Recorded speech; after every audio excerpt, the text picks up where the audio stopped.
पान या battle leaf ये एक बहुत ही शुभ पौधा माना जाता है, जो कि बहुत सारे शुभ कामों में यूज होते हैं इसके पत्ते।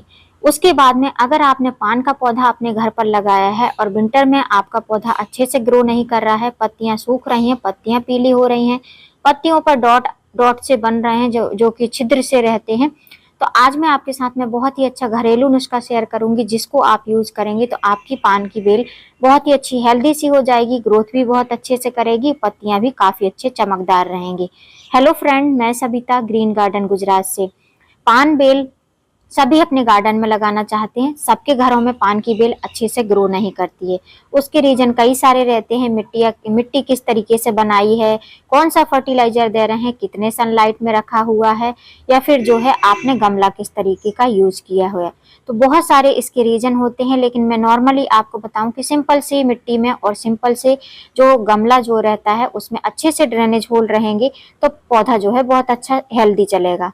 पान की बेल धूप बहुत ज्यादा पसंद नहीं करती है, मतलब कि इसको सेमी शेड में आप रखेंगे तो ये पौधा बहुत अच्छे से, इसकी बेल बहुत अच्छे से ग्रो करती है। मेरे पास में पान की बेल जो मैं आपको दिखा रही हूँ, ये पिछले साल जो है इतनी ही ग्रो हुई थी। अब जो है आगे मैं आपको दिखाऊंगी वो कटिंग से लगे हुए प्लांट भी हैं और इसका मदर प्लांट। यहाँ पर आप देख रहे हैं ये वही प्लांट है जिसको मैंने अभी कुछ देर पहले आपके साथ में स्टार्टिंग वीडियो में शेयर किया था। तो आज इस प्लांट पर और भी प्लांट है जिसको इसी प्लांट से मैंने कटिंग से रेडी किया है, उन पर भी मैं फर्टिलाइजर डालूंगी। तो ये प्लांट है, आप देख सकते हैं सीजन जैसे ही चेंज होने लगता है इनकी पत्तियां अपना रंग बदलने लगती हैं। आपको ऐसा लग रहा होगा कि इसमें जो है डस्ट या मिट्टी लगी हुई है, तो ऐसा कुछ भी नहीं है। ये पत्तियां इस तरीके से इनमें ये निशान की तरह बन गए हैं और कुछ पत्तियां जो है ऊपर की पत्तियां काफी अच्छी ग्रीनिश आपको दिखाई दे रही होंगी। तो ये तो है वो मदर प्लांट जिसकी मैं आपके साथ में वीडियो शेयर कर रही थी। ये वही मदर प्लांट है जो कि जिससे मैंने अपने गार्डन में कई सारे पान के पौधे बनाए हैं। और ये जो दो प्लांट मैं आपके साथ में शेयर करेंगे ये इनके बेबी प्लांट है, मतलब कि इनको मैंने बारिश में कटिंग से ग्रो किया था। तो आप देख सकते हैं मदर प्लांट जो रहता है वो कम हेल्दी दिखाई देता है। कोई भी प्लांट है, फ्लावरिंग प्लांट है या लीफी प्लांट है, कोई भी प्लांट है, तो मदर प्लांट कम हेल्दी दिखता है और जो हमारा बेबी प्लांट रहता है, जो उस मदर प्लांट से रेडी हुआ रहता है प्लांट, वो प्लांट ज्यादा हेल्दी दिखाई देता रहता है। तो यहाँ पर आप देख सकते हैं इसमें मैंने 2-3 कटिंग इकट्ठी लगाई थी, 2 कटिंग लगाई थी या 3 लगाई थी, 3 कटिंग लगाई हुई हैं। एक कटिंग ये है, एक कटिंग ये है और एक ये है। तो इसकी तो मैंने कोई रिपोर्टिंग नहीं करी थी, लेकिन इसमें जो कटिंग लगी हुई हैं इनकी रिपोर्टिंग मैंने आपके साथ में शेयर करी थी। तो इसमें भी 2 प्लांट लगे हुए हैं जिनकी रिपोर्टिंग आपके साथ में बारिश वाले वीडियो में, मैंने पान की वीडियो में आपके साथ में शेयर करी थी। ग्रोथ आप देख सकते हैं कितनी ज्यादा इनमें ग्रोथ हो रही है।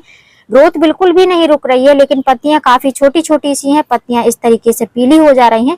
तो नीचे की जो पत्तियां हैं वो पुरानी पत्तियां, वो तो पीली होंगी ही, लेकिन जो ऊपर की पत्तियां आपको लेमनिश कलर और जो पीछे के साइड में इस तरीके से डॉट डॉट से दिखाई दे रहे हैं धब्बे से, तो आज इन्हीं का उपचार करेंगे। आपका भी अगर पान की बेल है जो कि मुरझा रही है, सूख रही है, उसमें ग्रोथ नहीं हो रही है, तो जो फर्टिलाइजर आज मैं आपके साथ में शेयर करूंगी घरेलू फर्टिलाइजर है और किचन से ही निकला हुआ फर्टिलाइजर है और आपके गार्डन से निकला हुआ फर्टिलाइजर है। उसका अगर आप यूज करेंगे तो आपकी पान की बेल भी बहुत अच्छी से ग्रोथ करने लगेगी। उसके पहले हम बेसिक सी जानकारी ले लेते हैं कि पान की बेल को हमको किस तरीके से ग्रोथ करने के पहले किस तरीके से अपने गार्डन में ग्रो करना चाहिए। यदि आप नर्सरी से लेकर आ रहे हैं पान की बेल, तो आप पॉली बैग में लेकर आइए। जो पॉट में लगे होते हैं पान की बेल वो आप बिल्कुल भी मत लाइए, क्योंकि पॉट में लगे हुए पान की बेल अधिकतर जो है पुणे वैरायटी रहते हैं, जो कि लाल मिट्टी में लगे होते हैं। लाल मिट्टी हर जगह पर अच्छे से ग्रोथ नहीं कर पाती है। तो अगर आप पान की बेल ला रहे हैं, तो अगर आप लेकर आते हैं तो पॉली बैग में लेकर आइए, और लाए हैं तो आप जो है उसकी सॉइल किस तरीके से बनाएंगे। पान की बेल के लिए अगर सॉइल मिक्स बनाना चाहते हैं तो 30% आपके गार्डन की मिट्टी, 30% सैंड जो कि रिवर सैंड होती है, 20% कोकोपीट। कोकोपीट इसलिए क्योंकि पान की बेल को मॉइस्चर बहुत पसंद होता है, ओवर वाटरिंग बिल्कुल भी पसंद नहीं होती है। तो आप इसमें मॉइस्चर बनाए रखने के लिए कोकोपीट का यूज कर सकते हैं, क्योंकि सैंड जो रहती है वो पूरा ही पानी एक्स्ट्रा वाटर निकाल देती रहती है तो थोड़ा सा वाटर तो चाहिए। अगर पानी का मेजरमेंट ऊपर नीचे हो जाता है, पानी देने में आपको देरी हो जाती है, तो आप जो है उसमें कोकोपीट का यूज करिए। बचा 20% में आप वर्मी कंपोस्ट या जो है आप गोबर की खाद का यूज कर सकते हैं। तो इस तरीके से आप पान की बेल के लिए सॉइल मिक्स बना सकते हैं। अब रही बात पॉट की, तो आप कोई भी पॉट लें लेकिन उसमें ड्रेनेज होल बहुत अच्छे होने चाहिए। यहाँ पर आप देख सकते हैं, आपको छोटे बड़े जो है सभी तरीके के पॉट दिखाई दे रहे होंगे। ये छोटा सा पॉट है जो कि 8 इंच से भी छोटा है, और ये 9 इंच का ग्रो बैग है। और यहाँ पर आप देख रहे हैं ये 8 इंच का पॉट है जो कि प्लास्टिक पॉट है, और इसमें ड्रेनेज होल बहुत अच्छे रहते हैं क्योंकि ये नर्सरी पॉट रहते हैं, ऑनलाइन भी आपको अवेलेबल हो जाएंगे। तीसरी सबसे जरूरी बात, अगर आप पान की बेल लगा रहे हैं तो आपको उसको कितनी सनलाइट देनी है। यदि आपके यहाँ टेरेस पर या आप जो है पोर्च गार्डनिंग करते हैं या टेरेस गार्डनिंग करते हैं तो पूरी दिन की सनलाइट आती है, तो आप इसको सेमी शेड में रखिए, किसी छाया वाली जगह पर, ऐसी छाया वाली जगह पर जहाँ की इनडायरेक्ट सनलाइट आती हो। पान की बेल को सनलाइट पसंद है लेकिन डायरेक्ट सनलाइट बिल्कुल भी पसंद नहीं है। सर्दियां हैं तो 1-2 घंटे 3 घंटे की डायरेक्ट सनलाइट लग जाएगी, बहुत अच्छी बात है। बाकी इसको छनी हुई धूप बहुत अच्छी लगती है। अगर डायरेक्ट सनलाइट लगेगी तो आप जैसा देख रहे हैं, मेरे को एक कमेंट आया था कि आपके पान के पत्ते ग्रीन क्यों नहीं दिखाई दे रहे हैं, लेमनिश क्यों दिखाई देते हैं।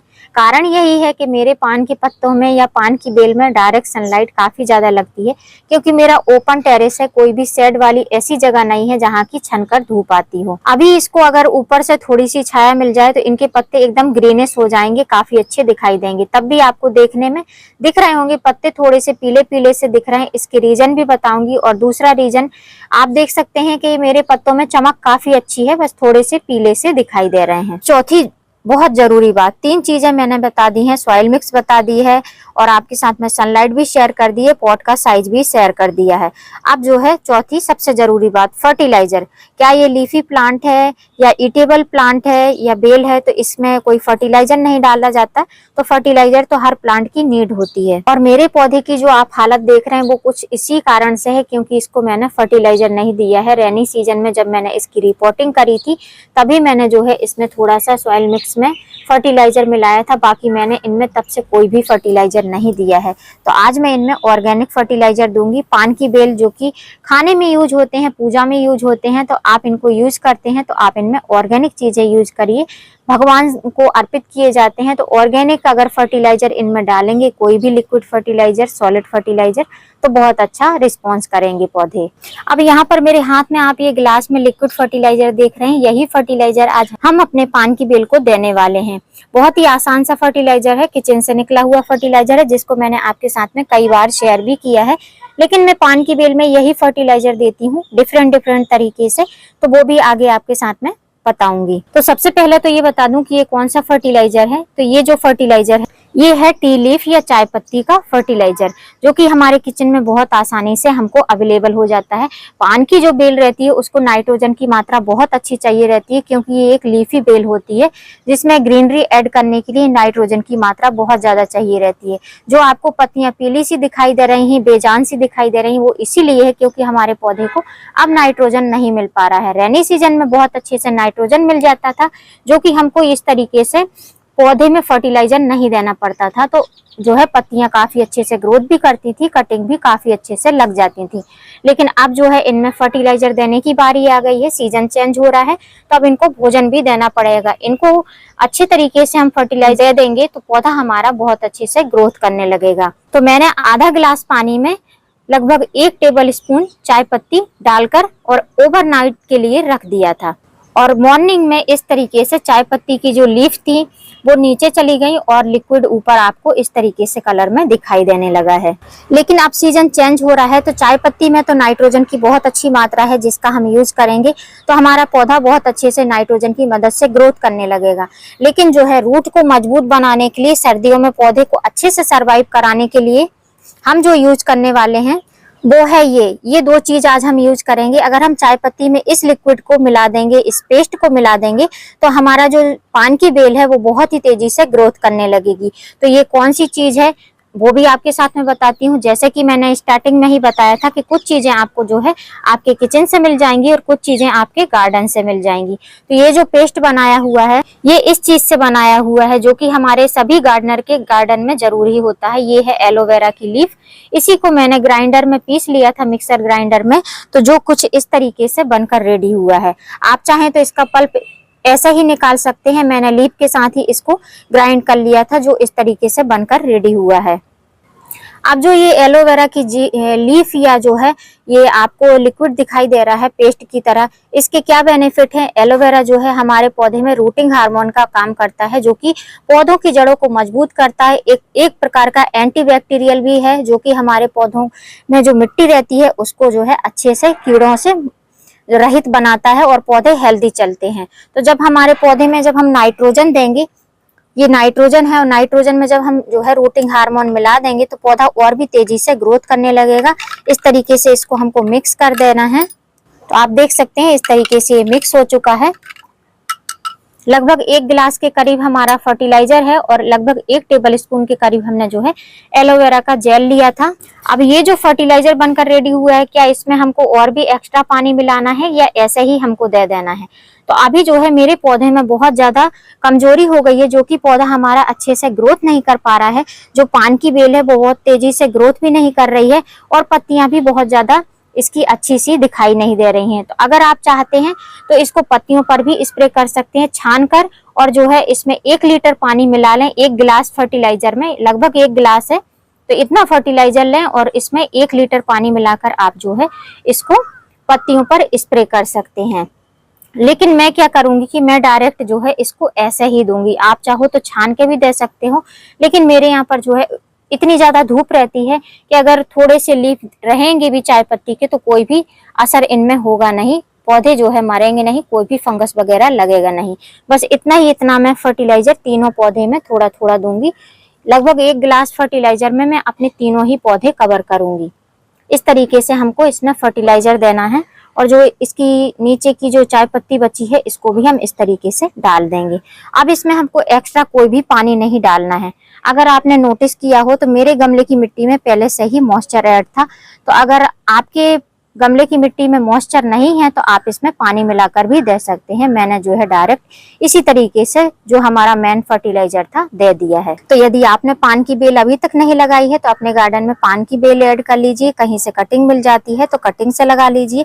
मिट्टी में नहीं लग रही है तो पानी में भी लगा सकते हैं। जिस तरीके से मनी प्लांट लगता है उसी तरीके से पान की बेल भी लग जाती है। अब बात आती है कि ये फर्टिलाइजर हमको कब रिपीट करना है। तो इस फर्टिलाइजर को मैं आफ्टर 15 डेज फिर से रिपीट करूंगी। अगर मैं चाहूंगी तो चाय पत्ती के साथ ही इसको दे दूंगी या कोई दूसरा फर्टिलाइजर बनाकर, नाइट्रोजन बेस्ड फर्टिलाइजर। बहुत सारे फर्टिलाइजर रहते हैं नाइट्रोजन बेस्ड जो कि ऑर्गेनिक रहते हैं, उनका अगर आप बदल बदल कर यूज करेंगे तो आपका जो पान की बेल है वो बहुत अच्छे से ग्रोथ भी करने लगेगी, जड़ें भी मजबूत रहेंगी, पौधा सर्दी में भी बहुत तेजी से ग्रोथ करता रहेगा। और जब पौधे को नाइट्रोजन मिलेगा तो इस तरीके की जो पीली पत्तियां हो रही हैं वो नहीं होंगी। आने वाले वीडियो में अगर मैं इसका वीडियो बनाती हूँ तो आपके साथ में अपडेट भी शेयर करूंगी कि किस तरीके से मेरे प्लांट की ग्रोथ चल रही है, जो कि मैंने आपके साथ में फर्टिलाइजर बताया है। उम्मीद करती हूँ फ्रेंड वीडियो हेल्पफुल रहा होगा। वीडियो अगर अच्छा लगा हो तो वीडियो को लाइक करना, सब्सक्राइब करना बेल आइकन के साथ। फिर मिलूंगी किसी नई वीडियो में नए टॉपिक के साथ। तब तक के लिए हैप्पी गार्डनिंग।